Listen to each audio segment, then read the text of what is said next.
Ponatinib is a more powerful, is the most powerful TKI that we have to date. So he has a broad spectrum of activity and is powerful in acting, is capable of reducing the minimal residual disease in Ph positive ALL.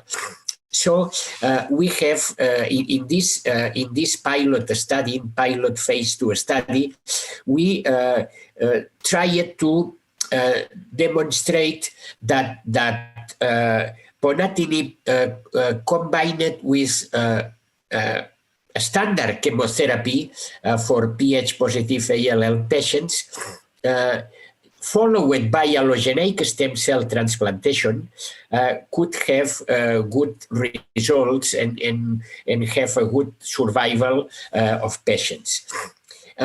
It's important to say that after transplantation, we give only Ponatinib to patients who were MRD positive after transplantation. So it's important because this study has a limited exposure to Ponatinib. Most previous studies give Ponatinib until 4 years until relapse. We only used Ponatinib after transplantation in cases of MRD positive. Well, this is one part of the objective, to limit the use of Ponatinib for a long period of time.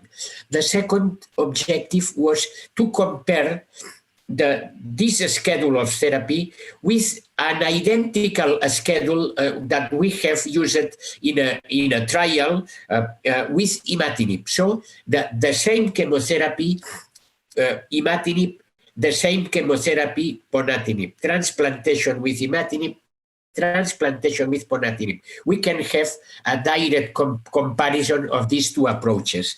And that's what we are doing now with the propensity score technique. So now the main results of our study is 100% of complete response as expected, and all patients except 3 were submitted to allogeneic stem cell transplantation. And the reasons for not submitting to transplantation were not the relapse, were the toxicity associated to the combination of chemotherapy and Ponatinib. One case was a severe abdominal infection. One case was a thrombosis of the retinal artery. And the third case was, I don't remember now, I am sorry. It was a third case, I don't remember. So it's important that this study is feasible. The combination of Ponatinib with the standard chemo is feasible and allows to transplant almost all patients.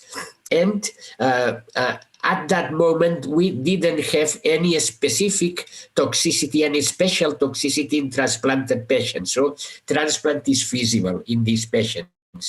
And up to now, the event-free survival at 2 years is 91%. So it's really higher than we had with the Ponatinib study that was 50%. So yeah, we will make a comparison later, but just a first view shows that the combination of chemotherapy, Ponatinib, and transplantation is better than the combination of chemotherapy, imatinib, and transplantation.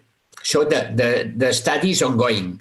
For follow-up, we have recruited all the patients, we are following them up, and really we will make the comparison by propensity score soon.